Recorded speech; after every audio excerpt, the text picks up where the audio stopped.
ডালের বড়া খেয়েছি, ডালের পুরি খেয়েছি, আর ডালের এই মজার রেসিপিটা খাবো না তা কি হয়?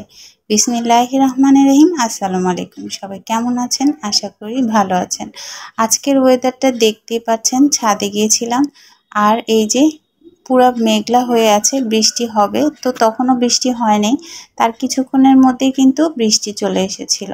আর আমি বানিয়ে নিয়েছি বিকালের জন্য একটা মজার নাস্তা, যেই নাস্তাটা আপনাদের সাথে শেয়ার করব। আর এই যে গেলাম কাপড় আনতে, কাপড় এনে বাসায় চলে আসলাম আর নাস্তার প্রিপারেশন নিলাম।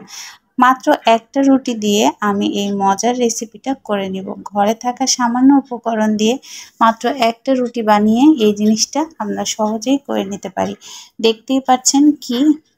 আর এই যে রুটিটার কাই করে নিয়েছি, এটা আমি কিন্তু সিদ্ধ আটা ধরি নেই, এটা আমি কাঁচা পানি দিয়ে মানে ঠান্ডা পানি দিয়ে ধরেছি।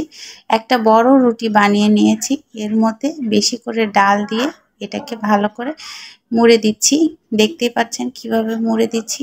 আর এখন আমি এটাকে ছোট ছোট করে পিস করে কেটে নিব। কেটে নিয়ে এটাকে সুন্দর করে তেলের মধ্যে ভেজে নিব। আর ভাজার আগে দিয়ে আমি কর্নফ্লাওয়ার আর সাথে দিব ময়দা আর কর্নফ্লাওয়ার গুলিয়ে চুবিয়ে চুবিয়ে এটা ভেজে নিব, তাহলে কিন্তু একদমই মুচমুচে হবে।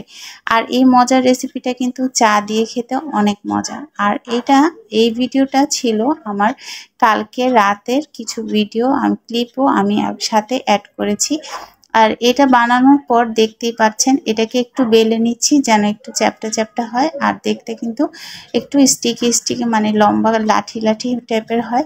তো এটা ভালোই হয়েছে, 1 আঙ্গুল পরিমাণ লম্বা লম্বা করে আমি এটাকে কেটে নিয়েছি।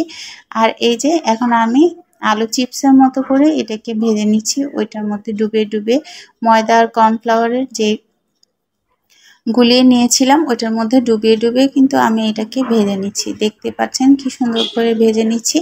আর এইভাবে কিন্তু বিকালের নাস্তাটা কিন্তু চায়ের সাথে খেতে অনেক ভালো লাগবে। ডেইলি রেগুলার ব্লগ আপনাদের সাথে শেয়ার করি আমি উত্তরা থেকে।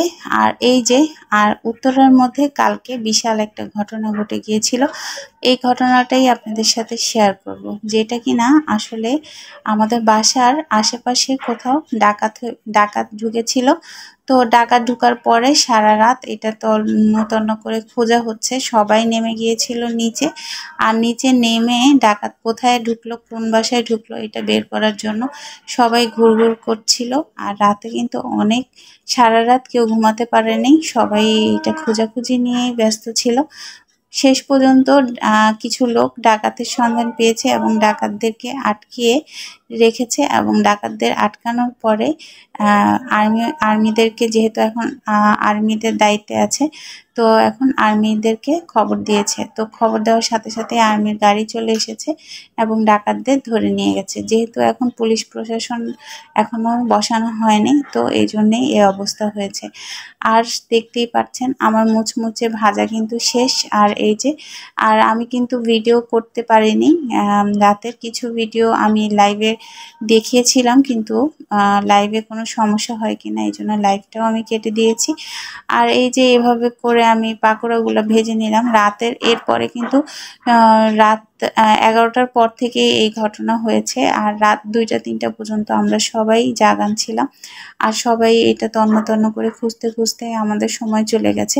তো আপনারা যে যেখানে আছেন, যেহেতু এখনো সরকার নির্দিষ্ট হয়নি, তো এই পর্যন্ত আপনারা সবাই সাবধানে থাকবেন এবং দরজা জানলা তালা লাগিয়ে সুন্দর করে শুবেন না, এবং কোনো রিস্ক নেবেন না, কারণ এখন কোনো রিস্ক নিলে পরে আপনারাও বিপদে পড়তে পারেন। কালকে অনেক রকম অকারেন্স হয়েছে অনেক জায়গায়। তো এইটা কিন্তু এখন সরকার এক সরকার থেকে এক সরকার যখন চেঞ্জ হয় তখন নাকি এইসব ঘটনা ঘটে। তো আমরা তো আসলে 15 বছর ধরে একই সরকার দেখতে দেখতে আমরা অভ্যস্ত হয়ে গেছিলাম, কিন্তু এখন এসব দেখতে হবে মনে হচ্ছে। তো সবাই সাবধানে থাকবেন, অবশ্যই ভালো থাকবেন, সুস্থ থাকবেন, আর আমার জন্য আর আমাদের পরিবারের জন্য দোয়া করবেন। আমরাও আপনাদের সবার জন্য দোয়া করব। আল্লাহ হাফেজ। আসসালামু আলাইকুম।